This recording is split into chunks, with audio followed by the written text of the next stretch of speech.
Hello साथियों, स्वागत है आपका त्रिशरण महाविहार यूट्यूब चैनल पर। आज की इस वीडियो में हम लोग पढ़ने वाले हैं भारतीय संविधान की विशेषताएं। भारतीय संविधान की विशेषताओं पे बात करने से पहले आइए भारतीय संविधान के जनक डॉक्टर भीमराव अंबेडकर जी के कथन पे बात करें। मैं पढ़ता हूं, वे लिखते हैं कि मैं महसूस करता हूं कि भारतीय संविधान व्यवहारिक है, यानी जो इंडियन कॉन्स्टिट्यूशन है वो वर्केबल कॉन्स्टिट्यूशन है। इसमें परिवर्तन की क्षमता है और इसमें शांति काल तथा युद्ध काल में देश की एकता को बनाए रखने का भी सामर्थ्य है। वास्तव में मैं यह कहना चाहूंगा कि यदि नवीन संविधान के अंतर्गत स्थिति खराब होती है तो इसका कारण यह नहीं होगा कि हमारा संविधान खराब है, वरन हमें यह कहना होगा कि मनुष्य ही खराब है। यानी डॉक्टर अंबेडकर कहते हैं कि सिर्फ किसी देश के संविधान के अच्छे होने से, गुणवान होने से उस देश का भला, कल्याण, उन्नति नहीं होगा जब तक उस देश के नागरिक भी अच्छे ना हो, है ना। तो यदि भारत की स्थिति खराब हो रही है, भारत की स्थिति जो है अभी जो है उसी हाल में भारत है जिस हाल में अंग्रेजों के काल में था या राजतंत्र में था, लोकतंत्र में हम उन्नति की तरफ नहीं बढ़ रहे हैं, हमारी स्थिति में सुधार नहीं हुआ है, इसका मतलब ये हुआ कि हम भारतीयों को जरा अपने आप पे भी गौर करना चाहिए। ठीक है।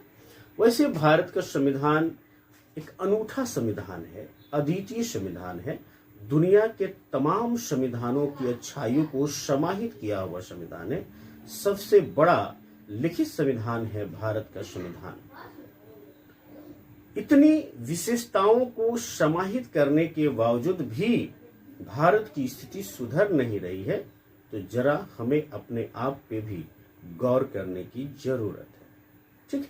इस एक वीडियो में भारत के संविधान पे चर्चा कर पाना संभव तो नहीं है, फिर भी एग्जाम के दृष्टि से यहाँ हम बात करेंगे तमाम विशेषताओं पे। स्क्रीन पे विशेषताएं दिखाई दे रही हैं, एक एक विशेषताओं को लेकर जो है उसके डिटेल्स में हम बात करेंगे। सबसे पहले जो दिखाई दे रहा है वह है सबसे लंबा लिखित संविधान। अब जानते हैं कि संकलन के प्रकृति के आधार पे संविधान दो प्रकार का होता है, लिखित संविधान और अलिखित संविधान। सबसे पहला किस देश का संविधान लिखा गया? सबसे पहले विश्व का प्रथम लिखित संविधान अमेरिका का संविधान है। हमारे देश का संविधान भी लिखित संविधान है। ब्रिटेन का संविधान अलिखित संविधान है जो वहां की परंपराओं में विकसित हुआ है। वर्तमान में यदि पूछ दे कि विश्व में सबसे छोटा लिखित संविधान किस देश का है, तो हम कहेंगे मोनाको का।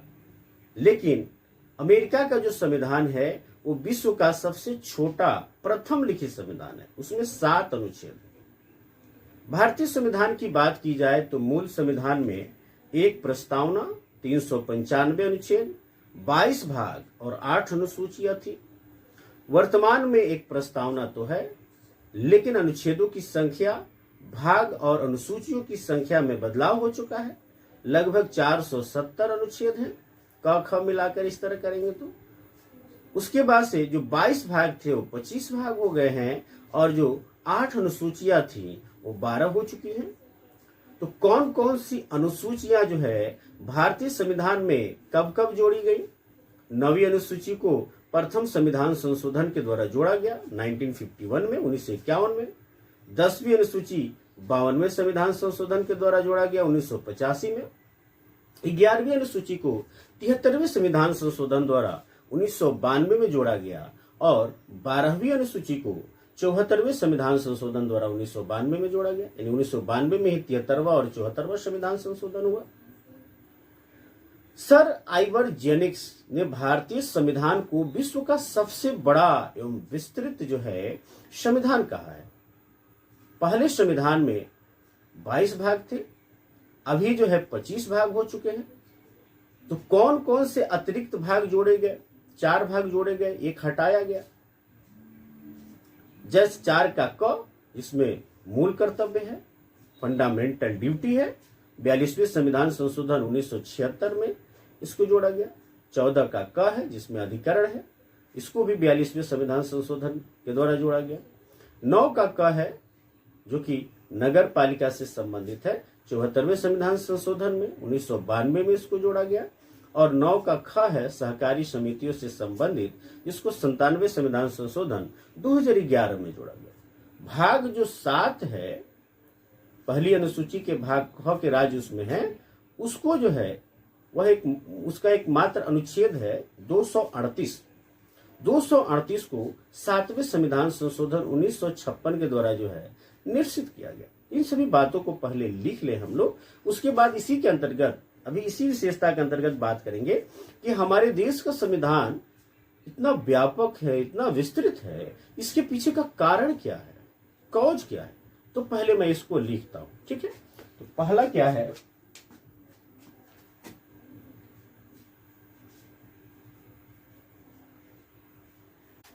भाग 7 में पहली अनुसूची के भाग ख के राज्य हैं, ठीक है। यहां मैंने जो है सीए लिखा है, इसका मतलब होता है कॉन्स्टिट्यूशन अमेंडमेंट, यानी संविधान का संशोधन जो है, ये सीए से आप कंफ्यूज नहीं होंगे। तो जो बात मैंने किया उसको मैं लिख चुका हूं, इसका स्क्रीनशॉट आप ले लें और फिर आगे हम डिस्कस करेंगे। तो 22 भाग था, एक भाग 7 को निरस्त कर दिया गया, 21 हो गए, और 4 भाग जोड़ दिया गया तो 25 हो गए, ठीक है। इसी के अंतर्गत हम लोग डिस्कस करेंगे कि भारतीय संविधान के जो है विस्तृत एवं व्यापक होने के क्या कारण हैं, कौन कौन से कारण हैं जो भारतीय संविधान को वृहत और विस्तृत बनाते हैं। तो 4 कारणों की बात की जाए तो पहला है भौगोलिक कारण, भारत का विस्तार और विविधता। भारत की भौगोलिक स्थिति जो है आप देखेंगे, कई पर्वत है, पहाड़ है, नदी है, झरना है, कहीं रेगिस्तान है, कहीं की भूमि उपजाऊ है, तमाम भौगोलिक विविधता यहां दिखाई देती है। विस्तार भी जो है ज्यादा है, और विविधता तो है ही, विभिन्न संस्कृतियों के लोग, पूरी दुनिया में जो महत्वपूर्ण धर्म है सभी धर्मों के लोग, है ना। यहाँ कदम कदम पे धरती बदले रंग, देश रंगीला, जानते हैं आप सभी। कितनी विविध संस्कृतियां हैं हमारे देश में। आप अपने 2-4 किलोमीटर के अंदर ही पाएंगे तो अलग कल्चर, अलग संस्कृति के लोग आपको मिल जाएंगे। एक कारण बनेगा भारत को, यदि एकीकृत रखना है, भारत को एकजुट रखना है, और जिस भारत में अलग अलग भौगोलिक स्थिति हो, कहीं लोग पर्वत पर रह रहे हैं तो कहीं बर्फ की वर्षा हो रही है, तो कहीं गर्मी ऐसा पड़ रहा है कि पूरा जो है वहां पूरा रेतीला भूमि है, कहीं नदियां हैं, कहीं किस तरह से है, भौगोलिक विविधता है, अलग अलग कस्टम, अलग अलग संस्कृति है लोगों के, और इन सबको एक साथ बांध के रखना है, जोड़ के रखना है। तो फिर संविधान तो उस तरह का होना ही चाहिए जो सबको बांध के रख सके, जो सबको जोड़ के रख सके। दूसरा जो इसका कारण है वो है ऐतिहासिक। भारत शासन अधिनियम 1935 का प्रभाव, यह जो अधिनियम था बहुत बड़ा था, और भारत शासन अधिनियम 1935 के बहुत सारे उपबंधों को भारतीय संविधान में समाहित किया गया। तीसरा, जम्मू कश्मीर को छोड़कर अन्य जो भी राज्य हैं और अपना जो देश है, इसका एक ही संविधान था। आप जानते हैं कि आर्टिकल 370 के तहत जम्मू कश्मीर को विशेष राज्य का दर्जा प्राप्त था, है नहीं था। कब वो खत्म हुआ, आप इसको लेकर कमेंट जरूर करेंगे। विशेष राज्य का दर्जा उसका कब खत्म हुआ, तो उसका एक अलग कॉन्स्टिट्यूशन था। लेकिन अन्य राज्यों की बात की जाए, केंद्र शासित प्रदेशों की बात की जाए, देश की बात की जाए, तो सबके लिए एक ही संविधान है, तो फिर तो बड़ा होना ही है, स्वाभाविक सी बात है। और चौथा कारण, संविधान सभा में कानून विशेषज्ञों का प्रभुत्व। अब जानते हैं कि डॉक्टर अंबेडकर खुद विश्व स्तर के विद्वान थे, अन्य बहुत सारे कानून विशेषज्ञ संविधान सभा में थे। तो क्या विस्तृत और बृहद संविधान नहीं बनेगा। और भारत की भूमि में जो है, जब दुनिया को ज्ञान नहीं था, तभी से हमारे यहाँ संवैधानिक स्वरूप दिखाई देता है। दुनिया का पहला गणराज्य आप सुनेंगे, लिच्छवी गणराज्य। सम्राट अशोक ने जो है अपने विभिन्न शिलालेखों में तमाम तरह के नियम अधिनियम लिखवा रखे थे, तो संविधान का ही तो एक स्वरूप है। और जब उस ऐतिहासिक देश के लोगों को संविधान लिखने का मौका मिले, विश्व गुरु में पैदा हुए जो देश विश्व गुरु रहा, वहां जन्मे लोगों को जब संविधान लिखने का मौका मिले या कुछ भी लिखने का मौका मिले, तो क्या वो किसी से कम रहने वाले हैं, पीछे रहने वाले हैं? कतई नहीं। ये कारण जो है भारत के संविधान को विस्तृत और बृहद बनाता है। तो इसको लिखते हैं, उसके बाद से जो है इसके अगले विशेषता पे हम बात करेंगे। तो पहले मैं लिख रहा हूं 4 कारण कौन कौन से।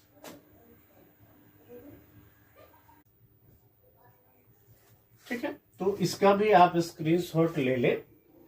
फिर इसके बाद से दूसरी विशेषता को मैं लिख रहा हूं और उसकी भी चर्चा हम लोग डिटेल्स में करेंगे। इसकी दूसरी विशेषता है विभिन्न स्रोतों से विहित। ठीक है, तो भारतीय जो संविधान है, भारतीय संविधान के स्रोतों को 2 भागों में बांटा जा सकता है, एक आंतरिक स्रोत और दूसरा बाह्य स्रोत। संविधान का अधिकांश हिस्सा लगभग 250 उपबंध जो है भारत शासन अधिनियम 1935 से अधिगृहित हैं, वहां से लिए गए हैं। जैसे न्यायपालिका मिल जाएगा, संघीय संविधान संघीय व्यवस्था मिल जाएगा, अध्यादेश मिल जाएगा, कैग मिल जाएगा, लोक सेवा आयोग मिल जाएगा, आपातकालीन उपबंध मिल जाएंगे। ये तमाम चीजें जो हैं भारत शासन अधिनियम 1935 से ली गई हैं, 250 अनुच्छेद के लगभग में। और साथ ही अनेक देशों से कई उपबंध ग्रहण किए गए, जैसे अमेरिका से, आयरलैंड से, ब्रिटेन से, तमाम देशों से ग्रहण किए गए। इसके बारे में एक अलग वीडियो बन जाएगा कि किन किन देशों से क्या क्या चीज लिया गया।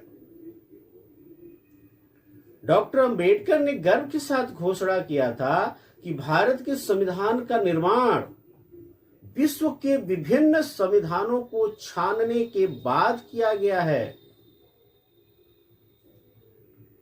तो यह भी जो है भारतीय संविधान की विशेषता है कि विश्व के संविधानों की अच्छाइयां जो है हमारे भारत के संविधान में निहित है।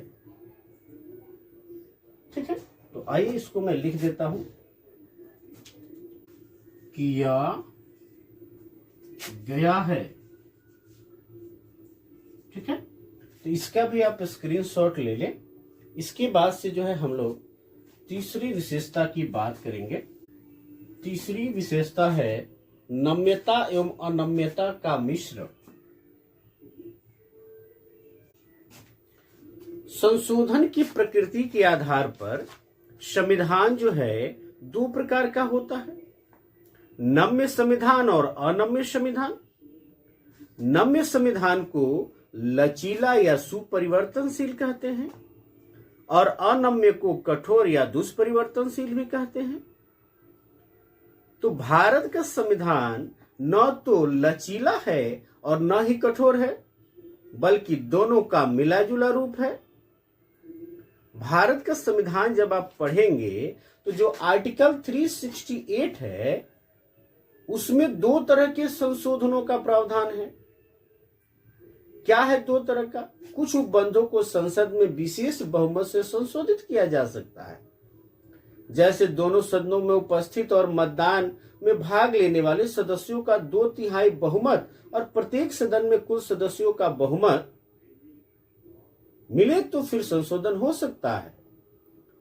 और दूसरा क्या है 368 के तहत जो है मैं उसको बता रहा हूं। कुछ अन्य प्रावधानों के अंतर्गत जो है संसद कि विशेष बहुमत और कुल राज्यों के आधे से अधिक राज्यों के अनुमोदन से संशोधन हो सकता है। और भी होते, इसके अतिरिक्त भी जो है संविधान के कुछ प्रावधानों को आम विधायी प्रक्रिया से बदल दिया जाता है। वो संशोधन जो है 368 के तहत नहीं आते हैं। इस तरह से देख रहे हैं हम कि कुछ प्रावधानों को संशोधित करना कठिन है, मुश्किल है, ज्यादा उसमें बहुमत की जरूरत है, और कुछ प्रावधान जो है उनको संशोधित करना आसान है। इस तरह से भारतीय संविधान की अगली विशेषता है नम्यता एवं अनम्यता का मिश्रण, दोनों दिखाई देता है यहाँ पे। भारत का संविधान न कठोर है न लचीला है, दोनों का मिला जुला रूप है। ठीक है, तो आइए इसको भी हम लोग लिख लें, नहीं आते। ठीक है, तो आप इसका भी स्क्रीनशॉट ले लें। इसके बाद हम लोग चौथी विशेषता क्या 4 में लिखेंगे,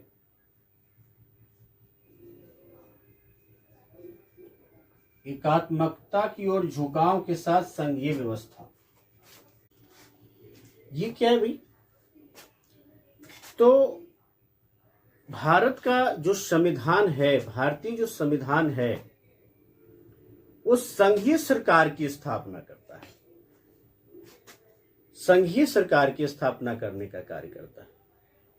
भारत के संविधान में संघ के सभी आम लक्षण विद्यमान हैं, जैसे 2 राज्य मिल जाएगा, शक्तियों का विभाजन मिल जाएगा, लिखित संविधान है, संविधान ही सर्वोच्च है। आप यदि मेरा वीडियो देखे होंगे कि भाई एकात्मक और संघात्मक संविधान की क्या विशेषताएं होती हैं, तो उसमें अवगत होंगे आप। संविधान की कठोरता यहां दिखाई देगी आपको, स्वतंत्र न्यायपालिका दिखाई देगा, ये तमाम तरह के गुण मिलेंगे, तमाम विशेषताएं हैं अपने संविधान में जो इस चीज को प्रदर्शित करते हैं कि भारत का जो संविधान है उस संघीय सरकार की स्थापना करता है। साथ ही आपको मिलेगा कि भारत का जो संविधान है वो एकात्मकता की ओर भी आपको लेके जाता है।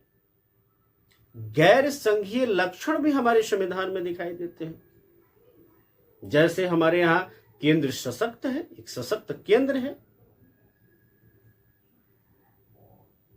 एक संविधान है, एकल नागरिकता है, संविधान लचीला भी है, एकीकृत न्यायपालिका है, केंद्र द्वारा राज्यपाल की नियुक्ति की जाती है, अखिल भारतीय सेवाएं हैं, आपातकालीन प्रावधान है, दोनों चीज दिखाई दे रहा है।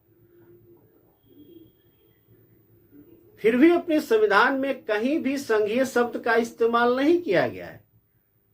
दूसरी ओर जब हम अनुच्छेद 1 पढ़ेंगे तो हम पाएंगे कि उसमें लिखा हुआ है कि इंडिया अर्थात भारत राज्यों का संघ होगा, यानी उसमें उल्लेखित है कि भारत क्या होगा, राज्यों का संघ है। तो इसके 2 अभिप्राय निकल रहे हैं कि भारतीय जो राज्य हैं, यानी भारतीय संघ जो बना हुआ है वो राज्यों के बीच हुए समझौते का निष्कर्ष नहीं है, जैसे अमेरिका में है।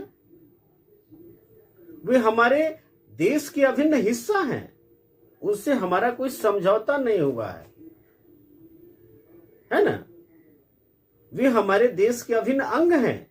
हम प्रशासन की दृष्टि से राज्यों का अलग अलग बंटवारा किए हैं, या अलग अलग उसका टेरिटरी हमने निर्धारित किया है, क्षेत्र निर्धारित किया है प्रशासन की सुविधा के लिए। कोई राज्य चाहे कि भारतीय संघ से अलग हो जाए, जैसे अमेरिका की स्थिति है, वैसे हमारे यहां नहीं है। तो इसी वजह से, इन्हीं कारणों से भारतीय संविधान को कई नामों से संबोधित किया जाता है, कई नाम इसके दिए जाते हैं।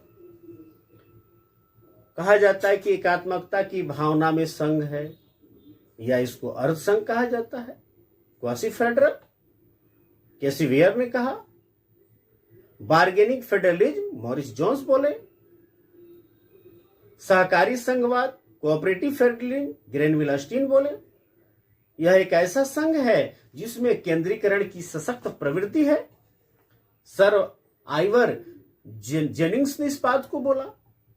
ये तमाम तरह की जो चीजें हैं ये निर्धारित करती है कि भारत का जो संविधान है एकात्मकता की ओर संघीय व्यवस्था को स्थापित करता है। ये विशेषता है, यानी एकात्मकता की ओर झुकाव के साथ संघीय व्यवस्था। ठीक है, तो आइए इसको भी लिख लेते हैं, जेनिंग्स। ठीक है, तो इसका भी आप स्क्रीनशॉट ले लें। इसके बाद इसकी अगली विशेषता को लेकर हम लोग इसकी अगली विशेषता है सरकार का संसदीय रूप। संघात्मक संविधान में दो प्रकार की शासन प्रणाली स्थापित की जा सकती है, एक अध्यक्षात्मक और दूसरा संसदीय शासन प्रणाली। तो जो अध्यक्षात्मक शासन प्रणाली होता है उसमें राष्ट्रपति कार्यपालिका का वास्तविक प्रधान होता है, जैसे अमेरिका में है। और जो संसदीय शासन प्रणाली है उसमें राष्ट्रपति नाम मात्र का प्रधान होता है। जैसे आप सबसे पहले जो है इंग्लैंड में देखेंगे वहां के सम्राट को। तो जो संसदीय शासन प्रणाली है सबसे पहले इंग्लैंड में ही विकसित हुई। तो फिर सवाल खड़ा होता है कि संसदीय शासन प्रणाली में कार्यपालिका की वास्तविक शक्ति होती किसके हाथ में है? तो संसदीय शासन प्रणाली में कार्यपालिका की वास्तविक जो शक्ति है वो जनता के द्वारा जो निर्वाचित प्रतिनिधि होते हैं उनके द्वारा जो गठित मंत्री परिषद होता है उनके हाथों में होती है, उनके हाथों में नीति रहती है। और उसी मंत्री परिषद का जो प्रमुख होता है वो प्रधानमंत्री होता है। तो भारत में जो है संसदीय सरकार के संसदीय रूप को स्वीकार किया गया। भारतीय संविधान इसकी व्यवस्था करता है, संसदीय प्रणाली की व्यवस्था करता है, न कि अध्यक्षात्मक की व्यवस्था करता है। ठीक, पहले इसको लिखते हैं फिर डिस्कस करेंगे। मंत्री परिषद का जो प्रमुख होता है वो प्रधानमंत्री होता है। ठीक है, इसकी बात हम कर चुके हैं। भारत में जो है अमेरिका की अध्यक्षीय जो प्रणाली है, अध्यक्षीय जो व्यवस्था है उसको नहीं अपनाया गया। भारतीय संविधान जो है ब्रिटेन की संसदीय तंत्र को स्थापित करने का काम करता है, यानी भारत में ब्रिटेन के संसदीय तंत्र को अपनाया गया। और जो संसदीय व्यवस्था है वो विधायिका और कार्यपालिका के बीच समन्वय और सहयोग के सिद्धांत पर आधारित होती है, जबकि अध्यक्षीय प्रणाली दोनों के बीच शक्तियों के विभाजन पर आधारित होती है। संसदीय प्रणाली को सरकार के वेस्टमिंस्टर रूप या उत्तरदायी सरकार या मंत्रिमंडलीय सरकार, ये तमाम रूप नामों से जाना जाता है। ये वेस्टमिंस्टर क्या है भाई? वेस्टमिंस्टर जो है लंदन में एक स्थान है जहां ब्रिटिश संसद है। मैंने बताया कि ये जो व्यवस्था है, ये जो प्रणाली है संसदीय शासन प्रणाली, यह जो है सबसे पहले इंग्लैंड में विकसित हुई। तो इसीलिए जो है ब्रिटिश संसद के प्रतीक के रूप में वेस्टमिंस्टर को लेकर चला जाता है। तो इसीलिए संसदीय प्रणाली को वेस्टमिंस्टर रूप या वेस्टमिंस्टर प्रणाली कहते हैं। इसको उत्तरदायी सरकार भी कहते हैं, मंत्रिमंडलीय सरकार भी कहते हैं। तो संविधान केवल जो है केंद्र में ही संसदीय प्रणाली की स्थापना नहीं करता है, राज्यों में भी इसकी स्थापना करता है। राज्यों में जो राज्यपाल होते हैं वे जो है नाम मात्र के प्रधान है कार्यपालिका के। जिस तरह से जो है राष्ट्रपति केंद्र में है उसी तरह से राज्यपाल नाम मात्र के प्रधान है। वास्तविक शक्ति किसके हाथ में रहती है? तो राज्यों में जो मंत्री परिषद है जिसका प्रमुख, जिसका मुख्यमंत्री होता है, उसके हाथों में होती है, उस मंत्री परिषद के हाथों में होती है।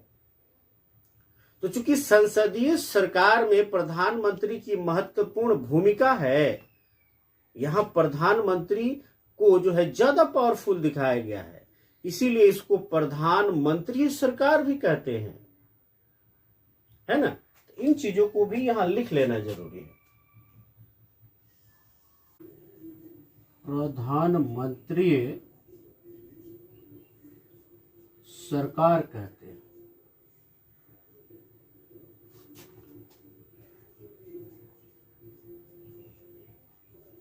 ठीक है, तो बातें हम कर चुके हैं, इसका भी आप स्क्रीनशॉट ले लें ताकि जो है अगली विशेषता पे हम लोग बात कर सकें। इसकी अगली विशेषता क्या है? संविधान की अगली विशेषता है संसदीय संप्रभुता एवं न्यायिक सर्वोच्चता में समन्वय। संसद की संप्रभुता का नियम ब्रिटिश संसद से लिया गया है, जबकि न्यायपालिका की सर्वोच्चता का सिद्धांत अमेरिका के सर्वोच्च न्यायालय से लिया गया है। आप देखेंगे जिस प्रकार भारतीय संसदीय प्रणाली ब्रिटिश प्रणाली से भिन्न है, ठीक उसी प्रकार भारत में सर्वोच्च न्यायालय की न्यायिक समीक्षा शक्ति अमेरिकी सर्वोच्च न्यायालय से कम है। ऐसा क्यों भी?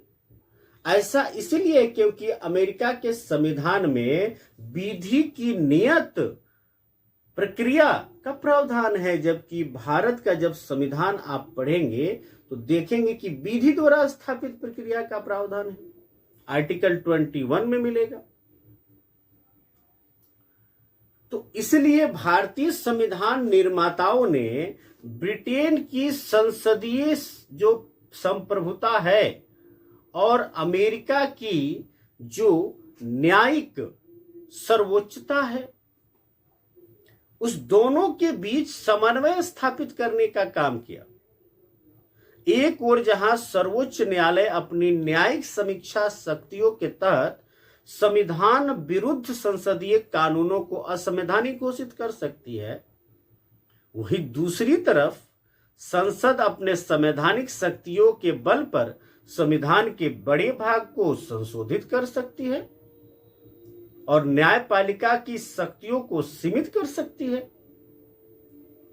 तो इस तरह से जो संसदीय संप्रभुता है ब्रिटेन की और जो अमेरिका की न्यायिक सर्वोच्चता है, उस दोनों को के बीच समन्वय दिखाई देता है। हमारे यहाँ संसद संप्रभु भी है हमारे यहाँ, और हमारे यहाँ न्यायपालिका को भी पावर है, लेकिन एक समन्वय दिखाई देगा। अमेरिका और ब्रिटेन की तरह नहीं दिखाई देता है ना। तो ये जो है इसको भी हम लोग लिखते हैं, ठीक है। इसका भी आप स्क्रीनशॉट ले लेंगे। इसके बाद जो अगली विशेषता है वो क्या है? वो है एकीकृत एवं स्वतंत्र न्यायपालिका। भारतीय संविधान एक स्वतंत्र, निष्पक्ष एवं एकीकृत न्यायपालिका का प्रावधान करता है। भारत के न्यायिक व्यवस्था में एक क्रम पाया जाता है, एक ऑर्डर पाया जाता है, जिसमें सबसे शीर्ष पे जो है आप देखेंगे सर्वोच्च न्यायालय है, फिर उसके नीचे उच्च न्यायालय है, फिर उसके नीचे जो है जो डिस्ट्रिक्ट कोर्ट्स हैं, जिला न्यायालय है, फिर उसके नीचे मुंसिफ और न्याय पंचायत चीजें आ जाएंगी। तो न्यायालयों का एकल तंत्र केंद्रीय कानूनों के साथ साथ राज्यों के कानूनों पर भी लागू होता है। सिर्फ ऐसा नहीं है कि जो केंद्र के कानून है वही लागू होगा, राज्य के कानूनों पर भी ये लागू होता है। जबकि अमेरिका में आप देखेंगे तो जो संघीय कानून है वो संघीय न्यायपालिका देखती है, और जो राज्य कानून है उसको राज्य न्यायपालिका लागू करती है। लेकिन भारत में ऐसा नहीं है। केंद्रीय कानूनों के साथ साथ राज्य कानूनों को लागू करने का काम न्यायालयों का है, और यहां न्यायालय में एकल तंत्र है।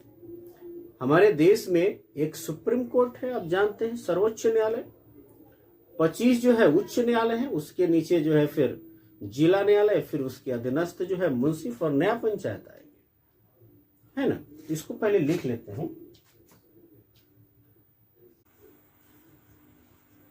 ध्यान रखिएगा कि सर्वोच्च न्यायालय नागरिकों के मूल अधिकारों की रक्षा के साथ साथ संविधान की भी रक्षा करती है।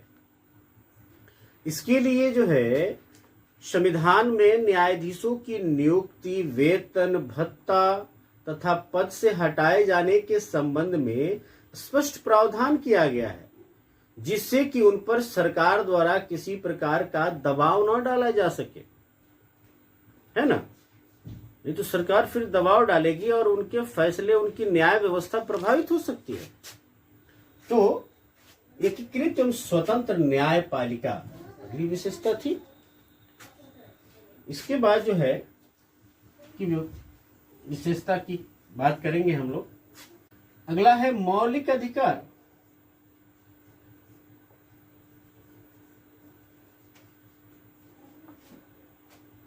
संविधान के भाग 3 में अनुच्छेद 12 से 35 तक मूल अधिकारों का प्रावधान है और इसकी संख्या वर्तमान में 6 है।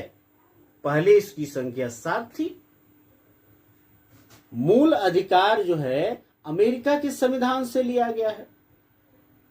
तो कौन कौन से मूल अधिकार हैं? एक में है समानता का अधिकार, 14 से लेकर 18 तक मिलेगा, अनुच्छेद 14 से 18 तक। स्वतंत्रता का अधिकार 19 से लेकर 22 तक। शोषण के विरुद्ध अधिकार 23 और 24। धार्मिक स्वतंत्रता का अधिकार 25 से 28 तक। सांस्कृतिक एवं शिक्षा का अधिकार 29 और 30 और संवैधानिक उपचारों का अधिकार अनुच्छेद 32। तुम्हें बताया कि मूल रूप से भारतीय संविधान में 7 मौलिक अधिकार थे, लेकिन 44वें संविधान संशोधन 1978 के द्वारा संपत्ति के अधिकार को, जो कि आर्टिकल 31 में था, उसको मूल अधिकारों से हटा दिया गया और इसको संविधान के भाग 12 में अनुच्छेद 300 क के तहत कानूनी अधिकार बना दिया गया। तो भारतीय संविधान जो है हमें क्या प्रदान करता है? मौलिक अधिकार देता है। यह भी इसकी विशेषता है। तो पहले इसको मैं लिखता हूं।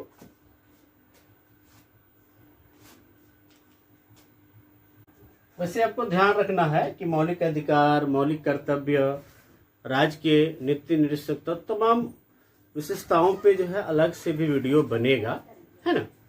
तो यहां तक की बात किए थे कि भाई जो है जो संपत्ति का अधिकार था उसको 44वें संविधान संशोधन 1978 के द्वारा मूल अधिकार से खत्म करके और कानूनी अधिकार में डाल दिया गया भाग 12 अनुच्छेद 300 क के तहत।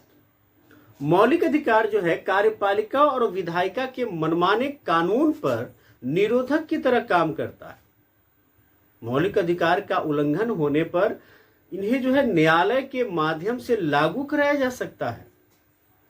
मौलिक अधिकार का हनन होने पर व्यक्ति सीधे सुप्रीम कोर्ट जा सकता है। ध्यान रखिएगा, सर्वोच्च न्यायालय जा सकता है। लेकिन मूल अधिकार जो हैं अपरिवर्तनीय भी नहीं है, यानी इसको बदला भी जा सकता है। राज्य द्वारा लोक हित में इन्हें समाप्त या इनमें कटौती किया जा सकता है।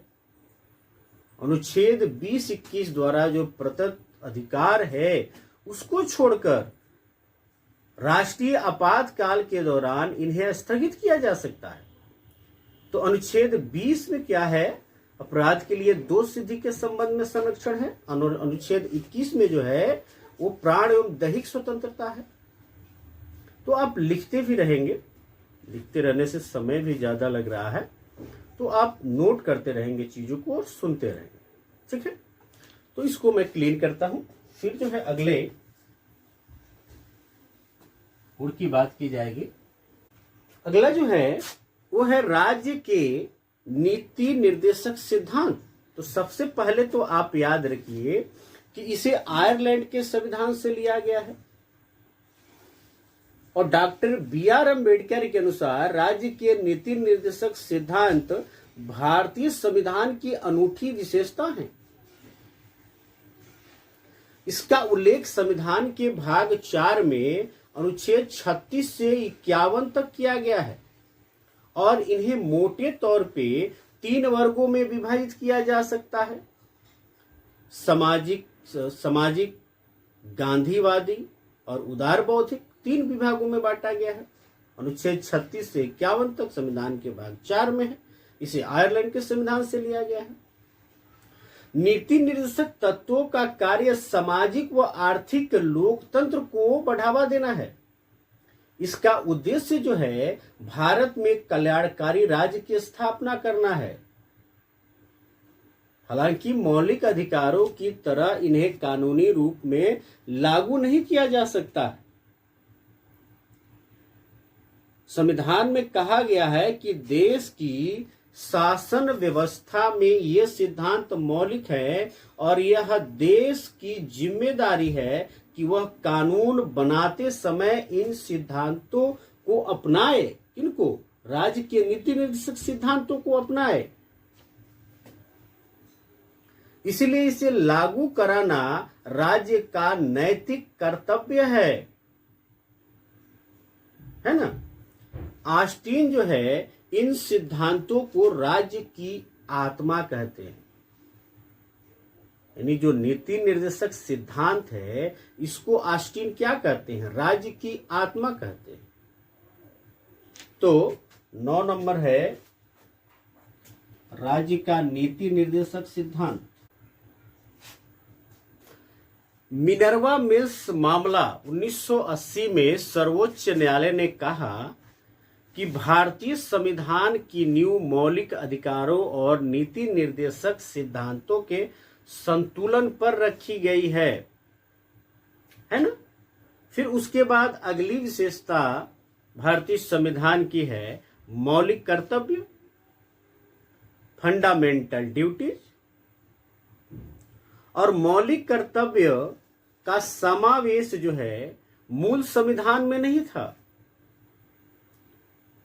इसे जो है सरदार स्वर्ण सिंह समिति आंतरिक आपातकाल के समय 1975 से 77 तक था ना उस दौरान, तो सरदार स्वर्ण सिंह समिति के सिफारिश पर 42वें संविधान संशोधन अधिनियम 1976 द्वारा संविधान के भाग 4 क के अनुच्छेद 51 क को जोड़कर जो है कुल 10 मौलिक कर्तव्य को शामिल किया गया और इसको रूस के संविधान से लिया गया है। किससे? रूस के संविधान से लिया गया। फिर उसके बाद से जो है 86वें संविधान संशोधन 2002 के द्वारा 11वां मौलिक कर्तव्य के रूप में रख दिया गया कि 6 से 14 वर्ष तक के बच्चों को शिक्षा का अवसर प्रदान करना जो है ये प्रत्येक माता पिता का नैतिक कर्तव्य बनता है।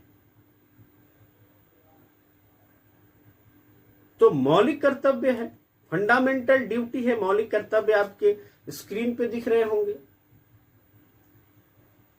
और ये क्या है भाई? संविधान, राष्ट्रगान, राष्ट्रध्वज का सम्मान करना, देश की एकता, अखंडता, संप्रभुता को बनाए रखना, वैज्ञानिक विचारधारा का प्रचार प्रसार करना।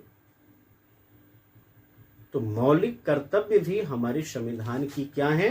विशेषताएं हैं। तो अगला है मौलिक कर्तव्य। उसके बाद इस अगली विशेषता है एक धर्मनिरपेक्ष राज्य। भारत का संविधान धर्मनिरपेक्ष है। वैसे प्रारंभ से भारत के संविधान की प्रस्तावना में धर्मनिरपेक्ष शब्द नहीं है। 1976 में 42वें संविधान संशोधन द्वारा जो है संविधान की प्रस्तावना में इस शब्द को जोड़ा गया। लेकिन जैसे ही भारत के तमाम उपबंधों को, भारतीय संविधान के तमाम उपबंधों को आप पढ़ेंगे तो आप पाएंगे कि उसी तरह से उपबंध है जो कि धर्मनिरपेक्ष देश को बनाते हैं।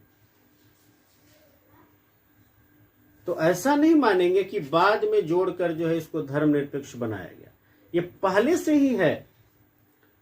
हाँ, बाद में 1976 में 42वें संविधान संशोधन के द्वारा उस शब्द को जोड़ा गया, लेकिन मौलिक रूप से धर्मनिरपेक्षता हमारे भारतीय संविधान में है, निहित है। इसीलिए जो है यहां किसी धर्म विशेष को भारत के धर्म के तौर पर मान्यता नहीं दी जा सकती है। तमाम जो प्रावधान हैं, जैसे कि प्रस्तावना हर भारतीय नागरिक की आस्था, पूजा अर्चना और विश्वास की स्वतंत्रता की रक्षा करती है। किसी भी व्यक्ति को कानून के समक्ष समान समझा जाएगा और कानून की समान सुरक्षा उसको प्रदान की जाएगी। आर्टिकल 14 में आपको मिलेगा। धर्म के नाम पर किसी भी प्रकार का भेदभाव नहीं किया जाएगा। आर्टिकल 15 में आपको मिलेगा। संवैधानिक सेवाओं में सभी नागरिकों को समान अवसर दिया जाएगा। आर्टिकल 16 में मिलेगा। तो ये तमाम उपबंध आपके स्क्रीन पे दिखाई दे रहे होंगे और इनको आप पढ़ेंगे तो पाएंगे कि धर्मनिरपेक्षता जो है हमारे भारतीय संविधान का एक अभिन्न अंग है। लेकिन थोड़ा सा चीज समझना है, जो भारत की धर्मनिरपेक्षता है और जो पश्चिमी देशों की धर्मनिरपेक्षता है, दोनों में थोड़ा अंतर है। पश्चिमी देशों में जो धर्मनिरपेक्षता है वह धर्म और राज्य के बीच जो है अलगाव को पैदा करता है। लेकिन हमारे यहां जो धर्मनिरपेक्षता है वह इस नकारात्मक भावना से अलग है, क्योंकि हमारे यहां का समाज जो है बहुधर्मवादी है। इसीलिए भारतीय संविधान में सभी धर्मों के समान आदर की बात की गई है और सभी धर्मों के समान रूप से रक्षा की भी बात की गई है। जबकि पश्चिमी देशों का जो संविधान आप पढ़ेंगे तो पाएंगे कि वहां राज्य अलग और धर्म अलग। राज्य को धर्म से कोई लेना देना नहीं है, और धर्म रहे या नहीं रहे उससे कोई मतलब नहीं है। लेकिन हमारे यहाँ नहीं है। हमारे यहाँ एक जो धर्म निरपेक्षता का एक सकारात्मक पहलू अपनाकर चला गया है। इसके अलावे जो है संविधान ने विधायिका में धर्म के आधार पर कुर्सी का आरक्षण देने वाले पुराने धर्म आधारित प्रतिनिधित्व को भी समाप्त कर दिया है। हालांकि संविधान जो है अनुसूचित जाति और जनजाति को उचित प्रतिनिधित्व प्रदान करने के लिए अस्थायी आरक्षण प्रदान करता है। लेकिन जैसे अंग्रेजों ने जो है जो व्यवस्था वे लाए थे, जिसको सांप्रदायिक अवार्ड कहते हैं, मुसलमानों के लिए, ईसाइयों के लिए, सिखों के लिए अलग अलग सांप्रदायिक आधार पर जो निर्वाचन प्रणाली की व्यवस्था अंग्रेजों ने की थी उसको खत्म कर दिया गया। ठीक है, तो एक धर्मनिरपेक्ष राज्य। अगली विशेषता क्या है? अगली विशेषता है सार्वभौम वयस्क मताधिकार।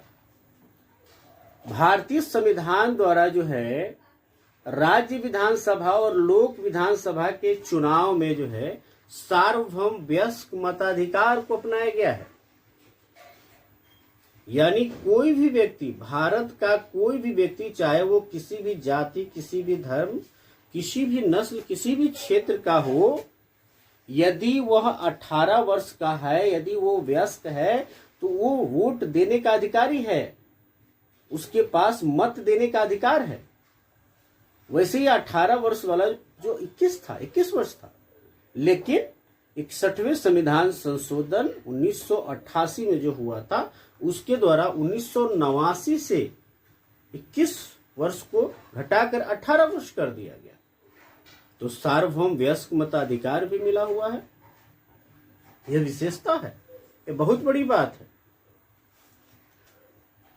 तो सार्वभौम वयस्क मताधिकार,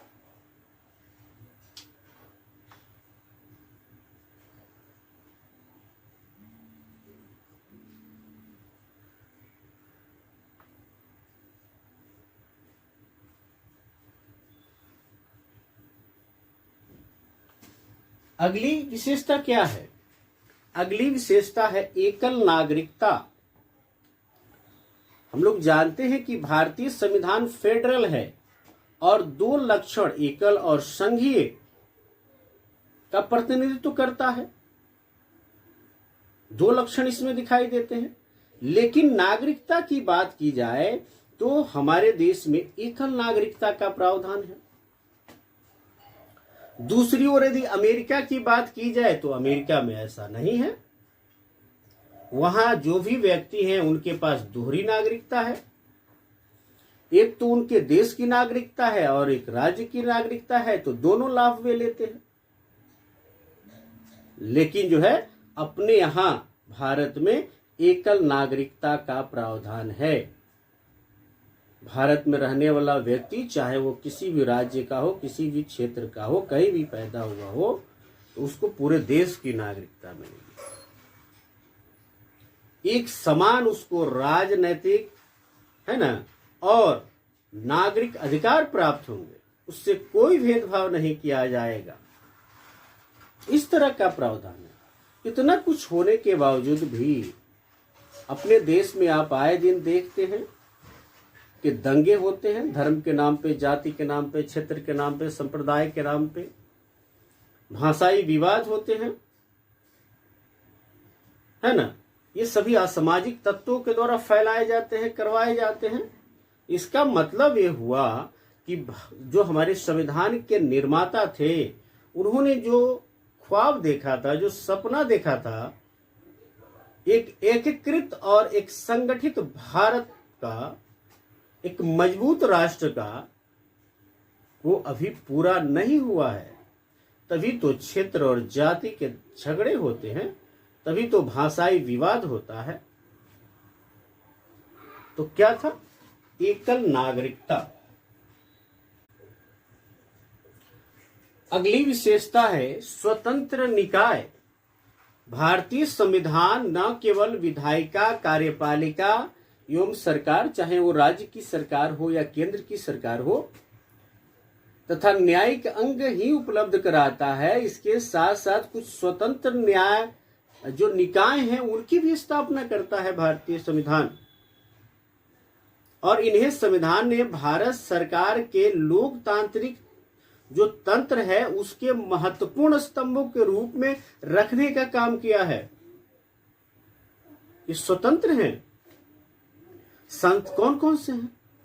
संसद और राज्य जो विधानसभा है, भारत के राष्ट्रपति और भारत के उपराष्ट्रपति के लिए स्वतंत्र और निष्पक्ष चुनाव प्रतिनिधित्व करने के लिए जो निर्वाचन आयोग है, इलेक्शन कमीशन। इलेक्शन कमीशन क्या करती है? चुनाव करवाती है।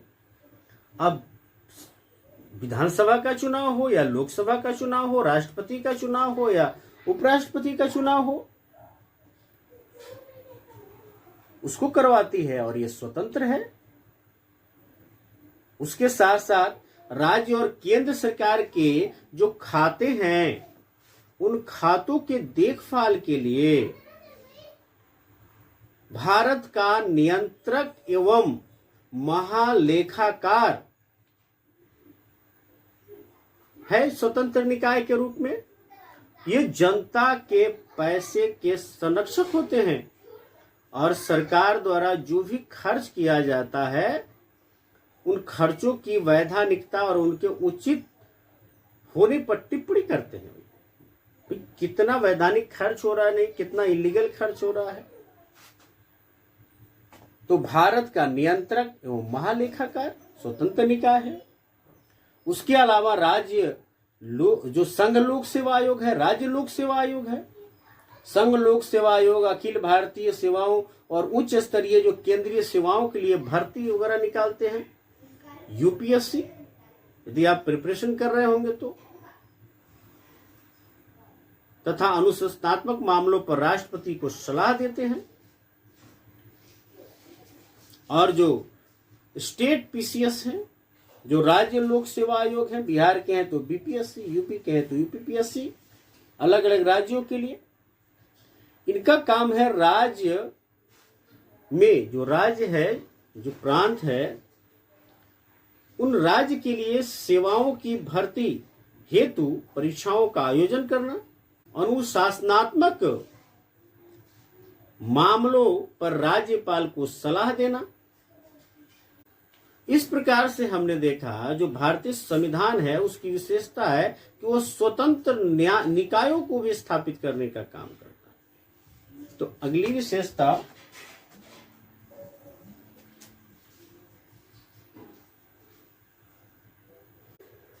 इसके बाद जो विशेषता है वो है आपातकालीन प्रावधान। आपातकाल की स्थिति में प्रभावशाली ढंग से निपटने के लिए भारतीय संविधान में राष्ट्रपति के लिए बृहत आपातकालीन प्रावधान की व्यवस्था की गई है। इन प्रावधानों को संविधान में शामिल करने का उद्देश्य है कि देश की संप्रभुता, एकता, अखंडता, सुरक्षा, संविधान एवं देश के लोकतांत्रिक ढांचों को सुरक्षा प्रदान करना। इन चीजों के बदौलत जो है आपातकालीन जो शक्तियां हैं वो दी गई है। संविधान में 3 प्रकार के आपातकाल की विवेचना की गई है। एक तो राष्ट्रीय आपातकाल, युद्ध, आक्रमण या सशस्त्र विद्रोह से पैदा हुआ यदि राष्ट्रीय अशांति हो जाए, सेना के द्वारा या किसी हो जाए तो इस अवस्था को राष्ट्रीय आपातकाल करेंगे, या किसी देश से लड़ाई हो जाए या आक्रमण कोई देश कर दे तो आर्टिकल 352 इसके बारे में बात करता है। फिर राज्यों में आपातकाल लगते हैं, राष्ट्रपति शासन लग जाता है। राज्य में संवैधानिक तंत्र की असफलता आ जाए 356, या केंद्र के निर्देशों का अनुपालन नहीं हो राज्यों में आर्टिकल 365। राज्य में आपातकाल की स्थिति हो जाती है। फिर वित्तीय आपातकाल, भारत की वित्तीय स्थिरता या प्रत्यय संकट में हो तो उसको वित्तीय आपातकाल कहेंगे, आर्टिकल 360 के तहत है। तो आपातकाल के दौरान देश की पूरी जो सत्ता है वो केंद्र सरकार के हाथों में आ जाती है। राज्य केंद्र के नियंत्रण में चले जाते हैं। इससे संविधान में संशोधन किए बगैर देश का ढांचा संघीय से एकात्मक हो जाता है। एक हाथ में पूरी शक्ति चली जाती है। तो राजनीतिक तंत्र का संघीय से एकात्मक हो जाना, एकात्मक में बदल जाना, यह भारतीय संविधान की एक अद्वितीय विशेषता है। इससे क्या होगा कि देश की एकता और अखंडता बरकरार रहती है और निर्णय लेने में भी चीज होता है। जैसे कोरोना के काल में आपने देखा कि पूरी शक्ति जो है केंद्र के हाथों में निहित हो गई और सभी स्टेट जो है केंद्र की तरफ ध्यान दिए हुए थे कि केंद्र का क्या पहल है। तो हमारा देश तो संघात्मक है, फेडरल सिस्टम है, लेकिन आपातकालीन स्थितियों में एकात्मक हो जाता है, यूनिटरी हो जाता है। इसीलिए यहां की व्यवस्था को क्वासी फेडरल भी कहते हैं, बताया गया है आपको। तो क्या है आपातकालीन प्रावधान? उसके बाद अगली विशेषता क्या है? तो अगली विशेषता है त्रिस्तरीय सरकार। मूल रूप से अन्य संघीय संविधानों की तरह भारत में भी सरकार के 2 स्तर थे, एक केंद्र सरकार और दूसरा राज्य सरकार। लेकिन 1992 में 73वां और 74वां संविधान संशोधन के द्वारा सरकार के तीसरे स्तर की स्थापना की गई, स्थानीय सरकार की स्थापना की गई, जो दुनिया के अन्य संविधानों में या अन्य देशों में नहीं दिखता है। संविधान में एक नया भाग जोड़ा गया, 9 और नई अनुसूची 11वीं अनुसूची जोड़ी गई और 1992 के 73वें संविधान संशोधन के माध्यम से पंचायतों को सार्वभौमिक संवैधानिक मान्यता दे दी गई। यानी जो ग्राम पंचायतों का प्रावधान है, पंचायती राज व्यवस्था का प्रावधान है, वो संविधान के 73वें संविधान संशोधन 1992 में लाया गया। संविधान के भाग 9 और अनुसूची 11 में है।